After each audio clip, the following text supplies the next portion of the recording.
Hello and welcome to Literature with Susan. Today we are going to talk about W.B. Yeats's famous poem Easter 1916. And it would be a close reading of the poem, a line by line kind of explanation would be provided so that we can have an image of the whole poem and what is the whole idea in the poem. So let us go through the poem, and I will explain some points as I'm reading the poem itself. But of course, there would be some extra information which we need to know before reading the poem. And if you find my cursor cute, actually I've taken it from Cute Cursors, so you can check out there. Well, back to Easter 1916. Well, all of us know the significance of Easter. Easter is a religious type of celebration, especially in a country like Ireland, where the majority of the people are Catholic. Uh, it is a special occasion. And on this day, in the year 1916, something important and politically significant also happened to the people of Ireland, whose significance we are going to discuss along reading the poem. But those backgrounders, and some of these backgrounders are taken from the Norton Anthology of English Poetry. On Easter Monday of 1916, Irish nationalists launched a heroic but unsuccessful revolt against the British government. The week of street fighting that followed is known as the Easter Rising. So the Easter rising follows the occasion of Jesus Christ rising on the day of Easter, and then we have the uprising and the rebellion of the people of Ireland as well. And we can say that this is the beginning of the path of the independence of Ireland and the establishment later on of the Republic of Ireland. And some trivia about the colors involved in the flag of the country Ireland. The significance or of the colors or the color symbolism of this flag is said to be that the green one refers to the Celtic background of the people, and it is generally the color of Ireland. Just remember St. Patrick's Day, for example. And then the color orange is representative of the Protestants living in this country, whose presence goes back to 17th century. And well, the white, they say, represents the peace between the two. By the way, this was just some information to know, not necessarily related to this poem. Of course, it is somehow related because the Easter Rising also, as a manifestation of the fight between the Catholics and the Protestants in this country. And it's not just the encountering of the English and the Irish, but also the Irish and the Irish, the Catholic ones, and the Irish, the Protestant ones. And one other point, W.B. Yeats himself was a Protestant living, actually his family were living in the Catholic side of the country, so he was a minority himself. But he thinks that it is time for us, for the people of Ireland, to go beyond what is religious belief. He said that with these separatist ideas, we cannot survive. It's a time to pass from these ideas and these sets of beliefs to believe in our country. For W.B. Yeats, Ireland as the basis of everything. So the soil of the country, the heritage of the people is much, much, much more important than their religious background, according to Yeats. Well, at least at this part of his career as a poet. And well, there are also other factors involved in this revolutionary movement. So it was not just British and Irish, it was also Germany, British and Irish. Why? Because Germany and England were fighting in the First World War, and Germany had enough reason to just kind of intrude in the affairs of the countries. So by weakening Great Britain, Germany could become more powerful at war. So as a result, a number of the nationalists were executed, the nationalists who were involved in that rebellion. And by the way, we should know that Great Britain's government knew about the rebellion a few months earlier via some spies, but they kept silent and they didn't say anything. So they let it happen, and then they kind of in a very draconian way reacted to it. At war with Germany, so Britain was at war in Germany, was in no mood to tolerate Irish agitation for independence. And Germany took advantage from this, which was supported for obvious reasons by Germany. And the obvious reasons are already explained. And another point we should know before reading the poem is that the leaders of this revolution were personally known by W.B. Yeats, so he was familiar with them, and we can see this sense of familiarity also in the tone and the word choice of the poem. And about the significance of the title of the poem, Esther signifies the moment of transformation. Jesus Christ is transformed from the dead body to a spirit, to heavenly being. So the dead coming back to life. And here in this poem, we have two deaths, maybe two death phenomena coming back to life.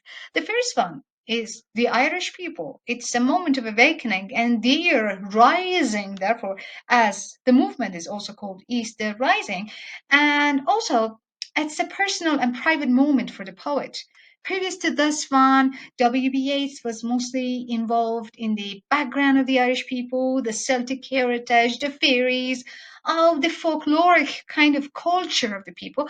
But this time, his imagination is engaged with the real affairs of the country. So politics is now part or a theme of his poetry. This is significance, therefore, for both W.B. Yeats and the people of Ireland.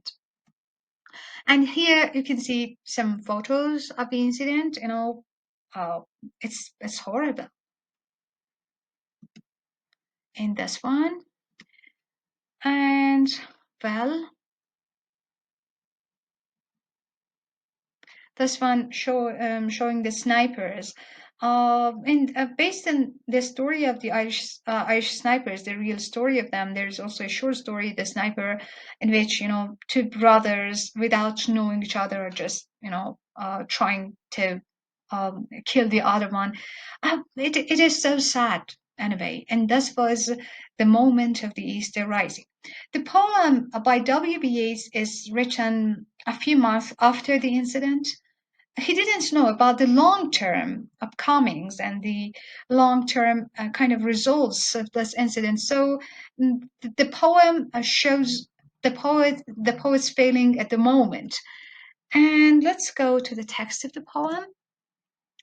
The poem begins with the word I, with the pronoun I. He starts the poem and he also kind of ends the poem with this pronoun, with his own presence. So even if we know these people, even if there is a tribute actually made to those people, to those revolutionary leaders, it is in the text, in the poem W.B. Yeats has written, and in W.B. Yeats's familiarity with them, which they are known. So this is the point. And from the very beginning of the poem, the dichotomy, the I-they dichotomy is in there because he wants to show his difference from these people. So we have the incidents and we see them through the lens of W.B. Yeats's eyes rather than from the viewpoint of a revolutionary person. W.B. Yeats himself personally didn't appreciate such kind of action. He believed that we should change things from the cultural point of view. So he believed that we should, if we want to take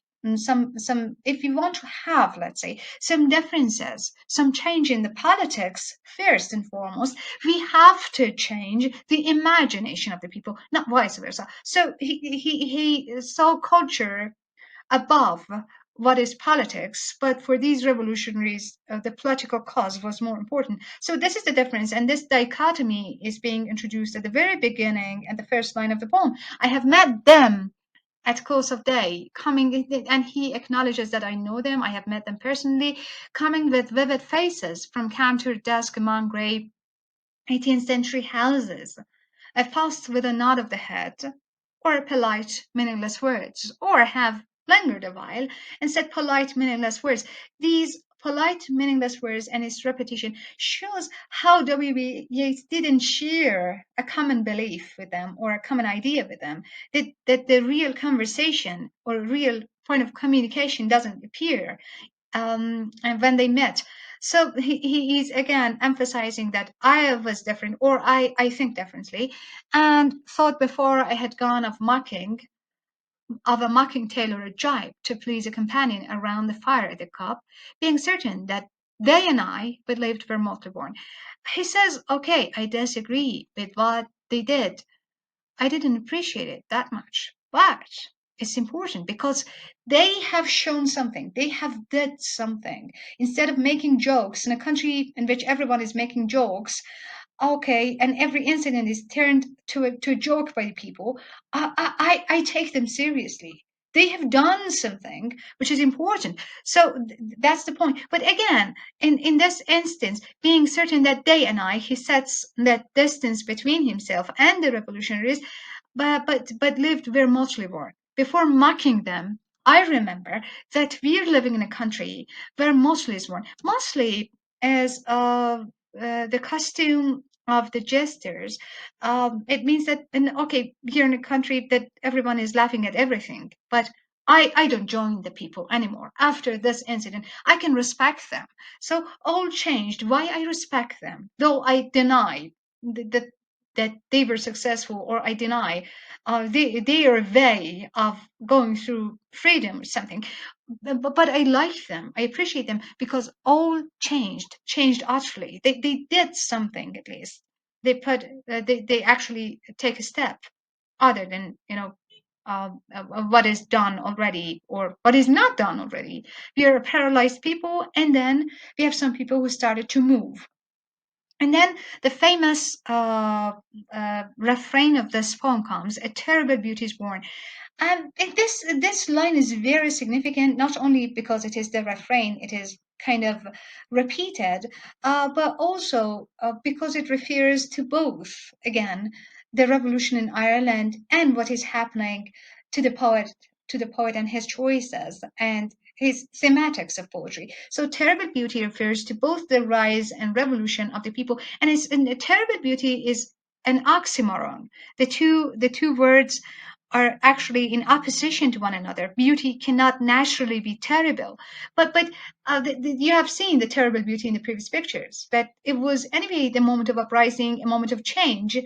So it was beautiful, but at the same time, it was of great consequences and penalties for those who were involved. So it was terrible beauty.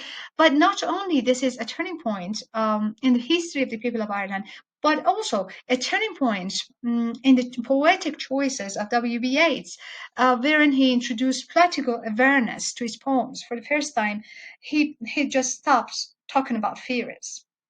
We're talking about that what he have talked in his book, The Celtic Twilight.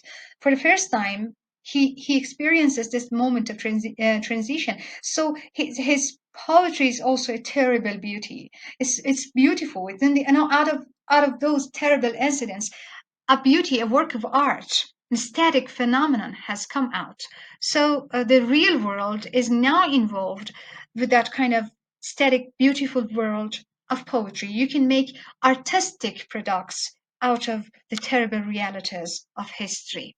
And this is done for the first time in this poem, in the kind of poetic history of this poet, W.B. Yeats. So it's both a public moment and private moment. And just to have a definition, technical definition of the term refrain, a refrain is a repeated line or a number of lines in a poem or song.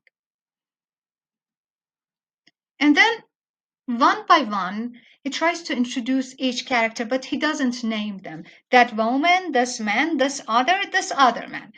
But we later on see that who they were, and their names are also acknowledged in the course of the poem, but not at this moment. But he gives descriptions which are actually hints to whom he's referring. So that woman's days. And who's that woman? That woman was Countess Constance Georgiana Markievicz. She was an Irish aristocrat and a nationalist, this figure. And then Yeats provides a description that woman's days were spent in ignorant goodwill. ignorant goodwill. She had a goodwill, but maybe she was ignorant of some facts. You see that anyway, W.B. Yeats is kind of downgrading what these people have done. He her nights in argument until her voice grew shrill. And she had a soft voice. So, what voice more sweet than hers? When young and beautiful, she wrote to harriers. She had a voice as soft as the song of the birds. And what a pity that she'd used that voice for political arguments. So he's kind of regretting all these things, or he's he's telling these people that maybe it was not the right path to choose. And this man had kept to school and rode our winged horse. Uh, this man is Patrick Pearse, who was a schoolmaster and a writer and poet. And Yeats believes that he could ride Pegasus, he could ride the winged horse of imagination of the people of Ireland. I told you, Yeats really believed that the road to change passes through imagination. So instead of doing something political, he could involve in something literary and cultural. And this is Patrick Pearse. And this other, his helper and friend, was coming into his force. He could also help him to reinforce his power, to reinforce his activities. He might have won fame in the end. So sensitive his nature seemed. He could bring fame to Ireland in another way rather than this one, so daring and sweet as thought. So this other refers to Thomas MacDonagh, who was a school teacher like Patrick Pearse. And this other man, the last one he mentions, I had dreamed a drunken, vainglorious lout. There is a personal history behind this way of naming a person and describing him.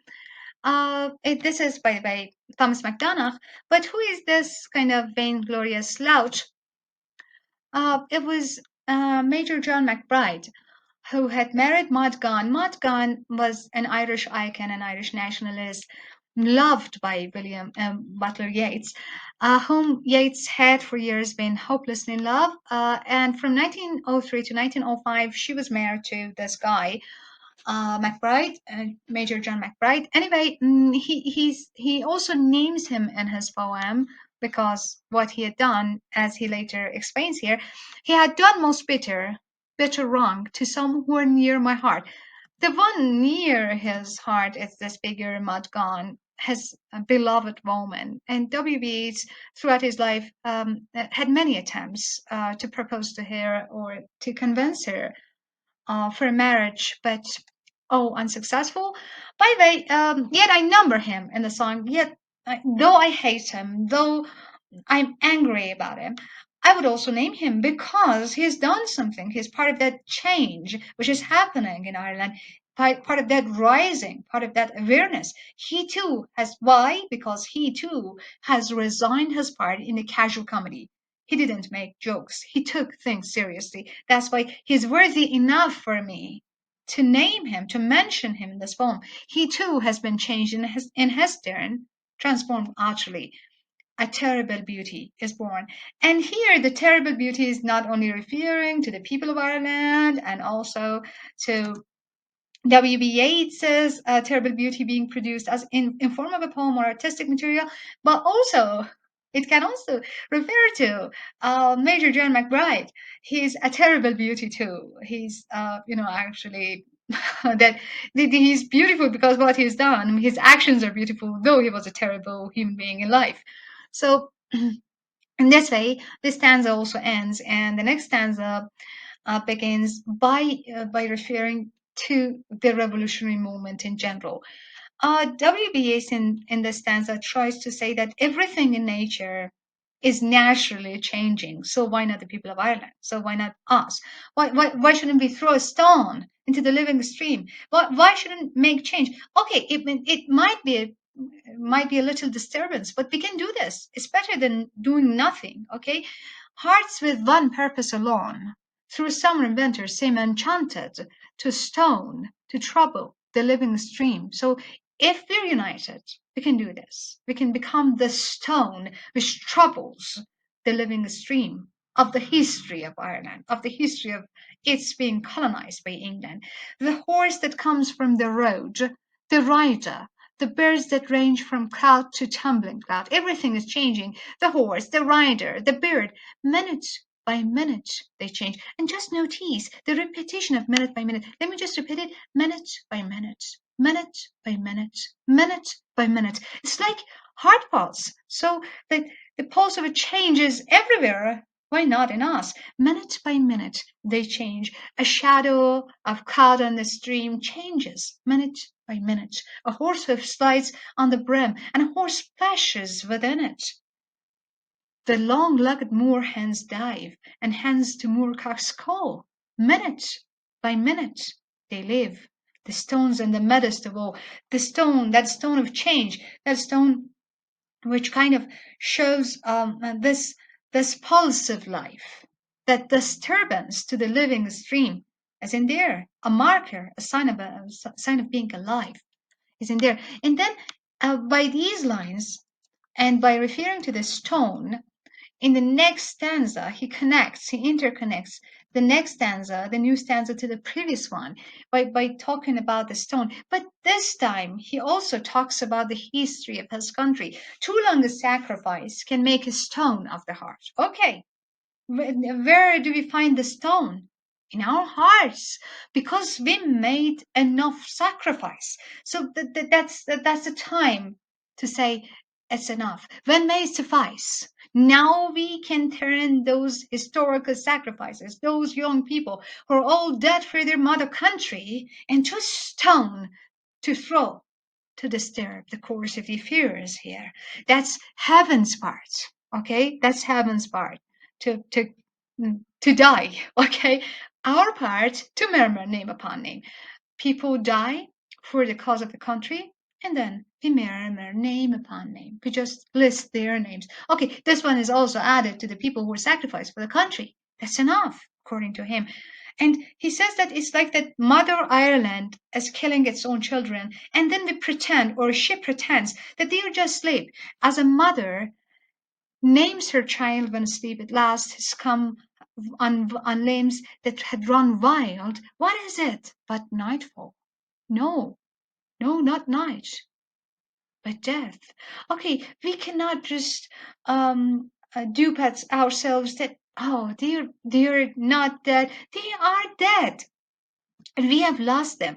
And just in case, I should refer here back to part of the Irish mythology.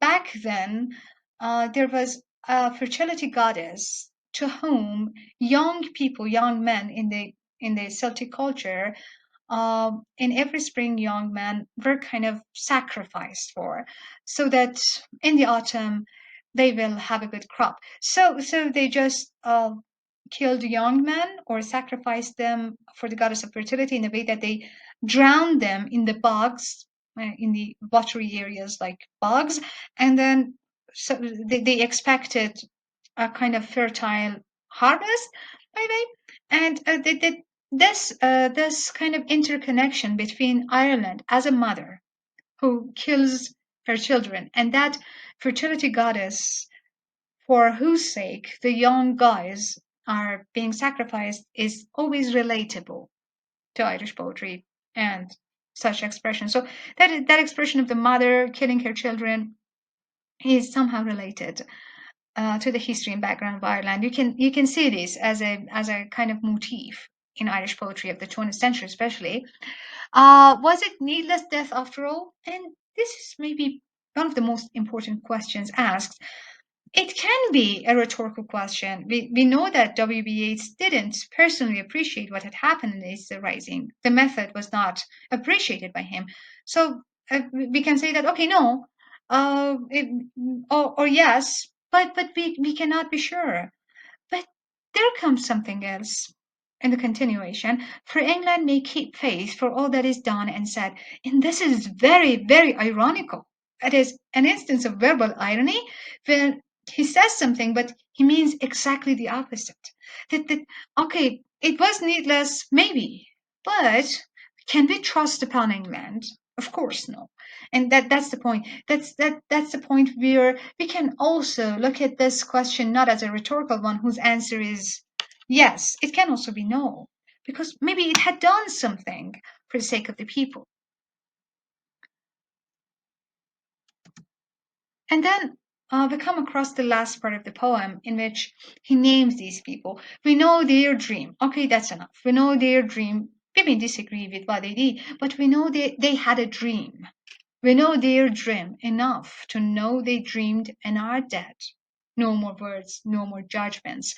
And what if excessive love bewildered them till they died?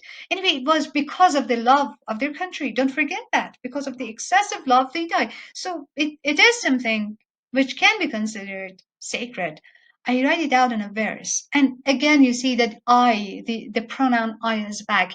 I write it out in a verse. So it is me who perpetuate the names of these people in this poem, and that I'm just offering it to history. Macdonough, and MacBride, and Connolly, and Pierce, now and in time to be, wherever green is born, and green, I told you, is the color of Irish resistance and revolution, and it also shows something about the heritage of the people of Ireland, are changed utterly. So a terrible beauty was born. And then that famous refrain of the poem, and for the final time, as repeated. Well, thank you very much for listening. This was my explanation of the poem Easter Rising, or Easter 1916, sorry, by W.B. Yeats, and I hope you've enjoyed it.